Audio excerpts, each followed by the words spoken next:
So you want a KTM Super Duke?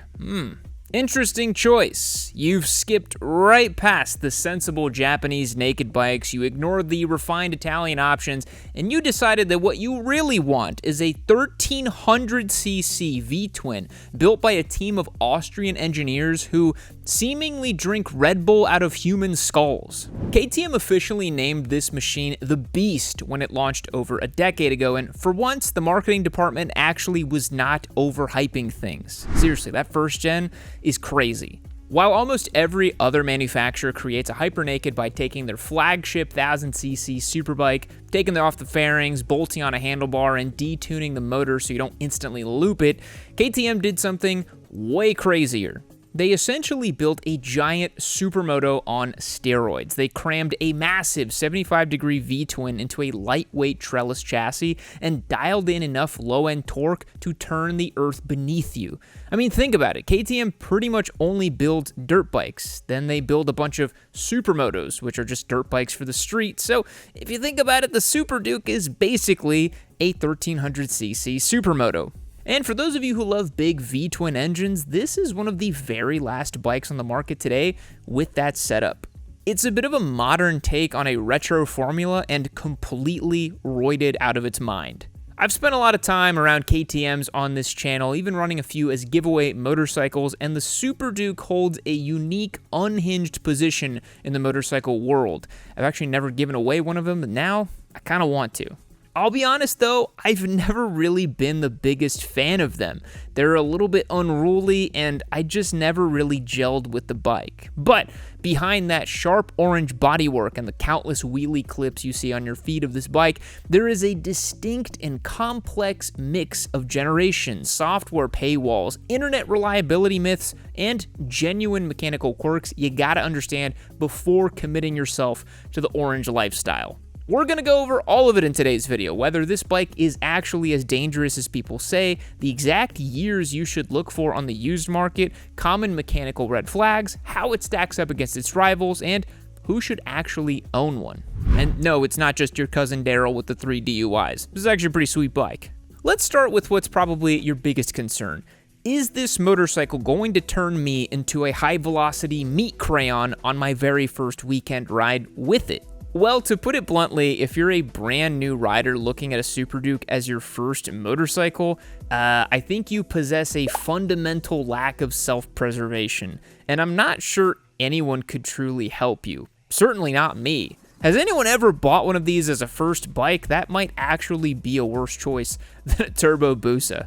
On this channel, you guys know I spend a lot of time analyzing what makes a motorcycle approachable for beginner riders, and while something like a Ninja 500 works great for most people, the Super Duke represents utter ape-like idiocy and obliteration for a new rider. The reason comes down to where and how this engine delivers its power. On a standard 600 or 1000 Super Sport, the motor's pretty chill at low RPMs. You have to actively rev the bike out past 7 or 8 grand before it really wakes up and shoots you down the road.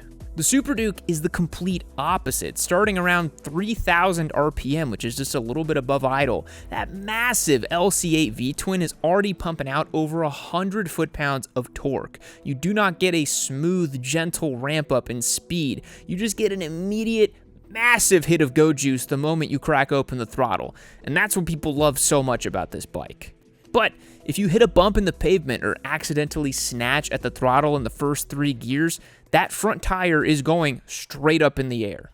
On early Gen 1 models, the rider aids were pretty simple. The tech wasn't quite there yet, and the wheelie control was tied directly into the traction control system. So if you kept the safety systems turned on to protect yourself, the computer would detect the front wheel lifting under power, it would cut the ignition abruptly and just smash the front tire back onto the pavement, register full traction again, and then just continue unleashing all of the power, and then the front wheel would just come right back up again. So owners lovingly referred to this as the kangaroo effect, because the bike would just buck up and down the street while the early electronics struggled to manage all of the raw power from the engine. Modern generations feature sophisticated 6-axis IMU systems that keep everything under control, but you should really never let electronic safety nets trick you, because this is still a bike that makes 190 horsepower and weighs roughly 430 pounds. It demands serious respect and will obliterate you if you do not heed the call.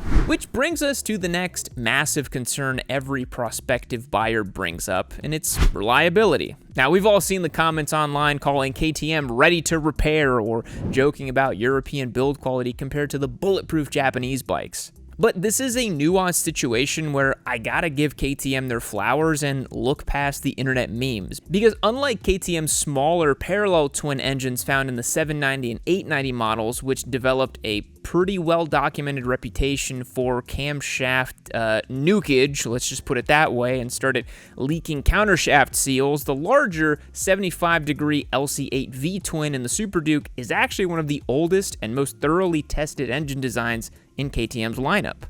KTM's been refining this exact engine architecture for over 20 years. You can find sort of ancient ancestors to the Super Duke engine way back in the late 90s. Mechanically speaking, the core engine block, crankshaft, pistons, and transmission on a Super Duke are exceptionally tough if you follow basic maintenance. This is one of those cases where the flagship bike really is as good as they say, and it's built to a higher standard. Where you will run into issues is with the components bolted around the engine. European bikes often comes with unique assembly quirks, so if you're shopping for a used Super Duke, you need a pretty sharp eye during the pre-purchase inspection. So the first thing you got to look at is the rear wheel hub, because the Super Duke actually uses a single-sided swing arm. It's one of the things that makes the bike look so cool. The eccentric rear hub bears a tremendous amount of stress on this bike. So I recommend putting the bike up on a rear stand, grab the rear wheel at the top and the bottom, and shake it hard. If you detect any side-to-side play, it means that the rear hub bearing is probably shot, and replacing that entire assembly is going to cost you a small fortune. Second, check the radiator area on Gen 3 models built between 2020 and 2022. So early production runs had a specific issue where an exhaust clamp could actually rotate during heavy chassis flex and rub directly against the rear of the radiator core, eventually wearing a hole right through it. It's a pretty common issue and pretty well documented online. So look closely for dried white coolant spots near the back of the radiator and make sure the updated clamp was installed. Third, I'd recommend looking over the front braking hardware. Early Gen 1 and Gen 2 bikes had an official factory recall regarding an internal piston in the Brembo master cylinder that could fail. And on top of that, because these bikes use nice high-performance Brembo calipers, brake dust quickly accumulates around the piston. So if the previous owner neglected cleaning them, the pistons will stick a little bit, causing the brake pads to drag, and they're just going to warp the front rotors because they just keep touching the rotors and warping them and dragging them. It's just not a good time. Spin the front wheel by hand to ensure it actually rotates freely without any harsh dragging noises. You should also glance along the cylinder head mating surfaces for oil sweating around valve cover gaskets. It's a minor issue that's pretty common on high compression V-twins such as the one found in the KTM, but it gives you a great leverage and negotiating tactic on price. And let's be honest, KTMs and leaking valve cover gaskets, name a more iconic duo. Go ahead. I'll wait. Next up, we got to talk about KTM's software practices, which is one of the most frustrating aspects of modern Super Duke ownership. KTM builds the Super Duke with almost all of its high-tech hardware already installed at the factory, including the quick shifter sensors, lean angle-sensitive ABS, engine brake control, and launch control. But they lock these features behind a software paywall known as the Tech Pack or Track Pack. So I'm sure you've probably heard of that and people memeing about it on the internet. When a buyer takes home a brand new bike, KTM enables a demo mode and lets them try these features for the first 600 miles. Once that distance passes, the features automatically lock out until you pay a dealership around $1,000 to flash the ECU and permanently turn them back on. When you are inspecting a used Super Duke, I'd suggest opening up the menu inside the TFT and verifying that the Quick Shifter Plus and Track Mode are listed as active. If the original owner never unlocked them, you're going to have to pay a KTM dealer out of pocket to access hardware that's already physically attached to the motorcycle. And look, I gotta be honest, this is the part of the video that I'm gonna go a little off script here, but this specific business practice makes me never want to own a KTM out of pure principle. I hate stuff like this. So if you've weighed those factors and you still want to put one of these in your garage, your next step is deciding which generation best fits your riding style and your budget. Because KTM has evolved the Super Duke over 4 different generations, and each one of them gives you a pretty specific personality. I mean, this bike's been in production for about 12 years now. I used to think that action cameras were a solved problem. I thought we kind of figured out how to make a sturdy little box that records things in extreme environments. But today's sponsor, DJI, introduced something totally new with the Osmo Nano. This thing is a true innovation for motorcycle content creators just because of how ridiculously small it is. Thanks to its ultra lightweight body and dual-sided magnetic mount, you don't need clunky brackets or ugly adhesive mounts ruining your helmet anymore. You can clip this thing anywhere, like a jacket, a magnetic lanyard, put it on your chest, put it on your fridge. I mean, basically the sky's the limit. But don't let this tiny form factor fool you. It's still a powerful camera that works for professional grade content like what you see here on Yami Noob. It's rocking a 1/1.3 inch sensor with up to 13.5 stops of dynamic range, crisp 4K at 60 frames per second, and an ultra wide 143-degree field of view to capture the entire road. Plus, it all links up wirelessly with the DJI Mic Mini to capture your voice, the bike, and the environment. It's all running the same software as everything else in the DJI ecosystem. Click the link down below to check out the Osmo Nano and everything else DJI has to offer. Now let's get back to the show. Gen 1 ran from 2014 through 2016 and represents the origin of the 1290 platform. It put down about 180 horsepower and 106 foot-pounds of torque out of its 1301cc motor, which was a truly biblical amount of power at the time. I remember when this thing came out, people were just like, what is KTM even smoking? This is nuts. And it was interesting because the Gen 1 actually had a steel trellis frame borrowed heavily from KTM's adventure bike lineup, which was kind of a way for them to cut some costs. It was the rawest, most aggressive throttle feel of any Super Duke, along with pretty plush street ergonomics, making it pretty comfortable for longer rides. It's also the most affordable entry point on the used market today, but a used KTM that's cheap, well, you're kind of begging for disaster there, in my opinion. On the flip side, the early WP suspension is a little bit soft and vague when you really push it hard on a racetrack, and the electronic settings reset back to default every single time you cycle the ignition key, unless you purchase a specialized aftermarket dongle, because of course. Personally, I think buying a 12-year-old KTM Super Duke is a fast track to becoming extremely familiar with your local dealer. And as much as I like the guys at my dealership, I prefer we stay acquaintances rather than lifelong friends.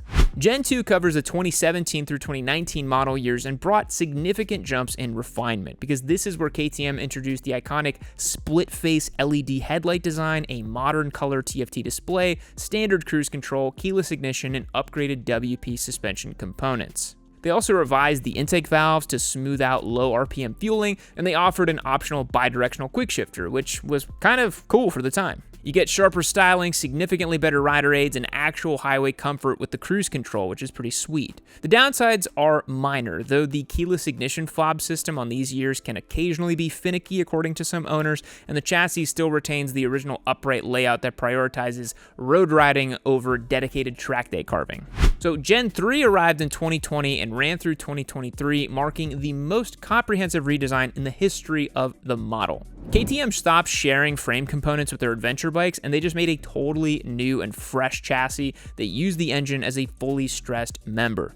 This change actually tripled the torsional rigidity while dropping significant weight, which is pretty nuts.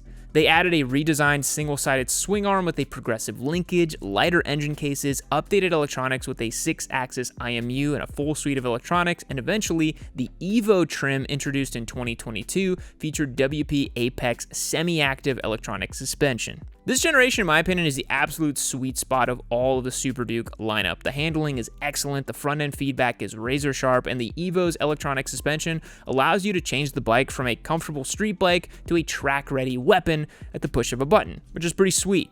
Used prices stay a little higher for these models, and you are fully subject to the software paywalls, but the performance jump is substantial. Now, all that to say, there's some really good deals on these bikes, and I highly recommend you find one. So that brings us to the latest generation, the 1390 Super Duke R and Evo, spanning from 2024 into 2026. KTM bumped the engine capacity to 1350 cc's because it really needed more cubes of displacement. That's always what I felt when I rode a Super Duke. I thought to myself, man, this isn't torquey enough. I need a little more power.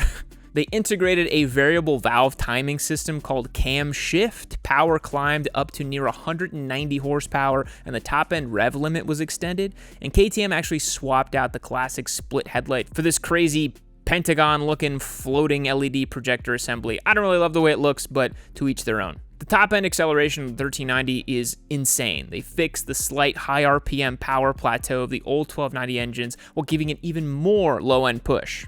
The semi-active suspension setup is one of the best on the market. It is super nice stuff. However, it commands a top-tier price tag on the showroom floor, and it makes sense. The new headlight design definitely has divided opinions among enthusiasts, and on public roads, the real-world performance gain over a clean Gen 3 is difficult to exploit unless you're pushing straight toward highway speed limits, which really doesn't make any sense because it's a naked bike. And fun fact, KTM refuses to build a super bike because they think it would be too dangerous for public roads, but they will happily sell you a 1350cc naked bike with 190 horsepower. Make it make sense, please. When you look at all four generations together, the 2020 to 2023 Gen 3 model, in my opinion, stands out as the best overall bang for buck. You're getting the fully revised, lightweight, ultra-stiff chassis, modern rider aids, without taking the heavy depreciation hit of buying a brand new KTM off the dealer floor. If you're working with a stricter budget, I think a clean 2017 to 2019 Gen 2 delivers almost all of the same real-world hooligan enjoyment alongside the popular split headlight aesthetic for thousands less. I do think the Gen 1 would probably be a pass in my opinion, unless you really want just the animalistic analog nature of a Gen 1 Super Duke. I think part of what makes living with the Super Duke so memorable is the distinct physical traits and riding ergonomics. Starting up the LC8 engine is kind of an experience in itself. It's got those giant pistons inside a 75-degree layout, producing a deep, heavy mechanical sound at idle that sounds unlike anything coming out of Japan or Germany. In fact, the Super Duke sort of reminds me of what Ducati might have built if they never quit on the L-twin platforms, or even some older Aprilias with their Rotax engines. It's spiritually similar to an old Monster 1200 in my opinion, but with way more performance and way more orange. The riding position is another big differentiator. The Super Duke has this very open, commanding posture. The handlebars are wide, the seat is spacious, and the legroom is pretty generous. You sit upright with super nice leverage over the front end, and that upright posture, combined with KTM's crazy Supermoto ABS mode, makes a riding dynamic that is pretty interesting and not really easy to replicate with other hypernakeds. Supermoto ABS disables the rear wheel's ABS completely while maintaining cornering ABS on the front tire, and that allows you to downshift really hard, stomp on the rear brake pedal, and slide the back tire into a corner like a Supermoto, knowing that the front tire is not going to lock up and tuck underneath you. To me, it shows you the core philosophy behind this motorcycle. KTM prioritized maximum street entertainment over lap times. And it's like I always say, a manufacturer has some essential core DNA. It's clear that KTM's is in dirt bikes and supermotos. Now let's take a look at how the Super Duke compares to its rivals in the hypernaked space. First up is the Ducati Street Fighter V4, one of my favorite motorcycles. Derived directly from the Panigale V4 Superbike, the Ducati puts out a mind-bending 208 horsepower from its super high-revving V4 engine. It goes all the way to 14,500 RPM, and it looks really nice sitting on a kickstand. However, down low in the rev range below 7,000 RPM, the Ducati lacks that immediate punch of the KTM. The Street Fighter wants to be ridden fast on an open track where it really shines, whereas the Super Duke delivers immediate, gigantic rushes of torque at normal street speeds. On top of that, maintaining a Ducati V4 with its complicated Desmo valves is going to cost you a lot more over time. I think the Ducati has a little bit more poise and pizzazz, and it would still be my personal choice, but the KTM is a very interesting offering. Another major Italian competitor is, of course, the Aprilia Tuono V4. The Tuono is famous for having one of the just sweetest handling chassis in the industry, paired with that just absolutely gorgeous 65-degree V4 engine. It feels so nice on a winding back road, but the riding ergonomics are a little bit more cramped and aggressive than the Super Duke. The The suspension on standard models are stiff and unforgiving on rough city streets, and Aprilia's dealer network in North America is still relatively small. I think if you want a dedicated track toy, you live near a strong dealer, the Tuono is pretty sweet, and it makes a great road bike. But I think if you want something a little bit more versatile that you can comfortably ride all day, the Super Duke is probably a better fit. The Tuono is, though, truly a phenomenal motorcycle. I had one recently on the channel this year, and I thoroughly enjoyed my time with it. Maybe I should just go get one. I really liked it. From Germany, you have the BMW S1000R and the high-spec M1000R. With the Shift Cam inline 4-cylinder on the M model pumping out 205 horsepower, it's precise, surgical, and powerful. It has crazy amounts of tech, heated grips, cruise control, and superb fit and finish, as most BMW products do. Yet, despite all that performance, it feels a little bit sterile. The 4-cylinder power delivery is smooth and predictable, but it lacks that visceral, rowdy character of a giant V-twin motor pounding away beneath you. I think it goes fast with surgical efficiency, but it doesn't stir your soul in the same way that a Super Duke might. Finally, there's the Yamaha MT-10 SP, which you're probably cross-shopping if you're looking at a Super Duke. It's powered by the cross-plane CP4 engine taken from the R1. The MT-10 sounds awesome and offers the legendary Japanese durability you've come to expect. It's a fantastic motorcycle, but it carries noticeable extra weight, has a pretty high fuel consumption rate, and it feels a little top-heavy when transitioning through tight corners. The Super Duke has a much lower center of gravity, it handles with greater agility, and it hits with far more low-end authority when you open the throttle. The MT-10, in my opinion, feels a little bit last gen in comparison to the Super Duke as well. So, having said all of that, who is the ideal owner for a KTM Super Duke? Because I don't think it's for me, really, and this bike is not meant for beginners, it's not meant for conservative riders, and it's certainly not meant for commuters looking for low-cost, practical transportation. If you want simple, predictable reliability, stick with the Japanese offering. The Super Duke is built for experienced riders who are tired of sanitized motorcycles and want explosive low-end torque, room to stretch out, and an unapologetic personality. It really is its own thing. It requires attention, quality maintenance, and an understanding of all of its, well, quirks. In return, I think it gives you one of the most thrilling riding experiences on two wheels. And hey, huge V-twins like this are extremely rare in motorcycling these days. So if you're a V-twin kind of guy, this might just be the bike for you. So what do you guys think about the KTM Super Duke? Would you get a Gen 3 1290 Evo, or would you stretch that budget for a brand spanking new 1390? Drop a comment down below and let me know your thoughts. Thanks for watching the video all the way to the end. I will catch you guys in the next one. See you later.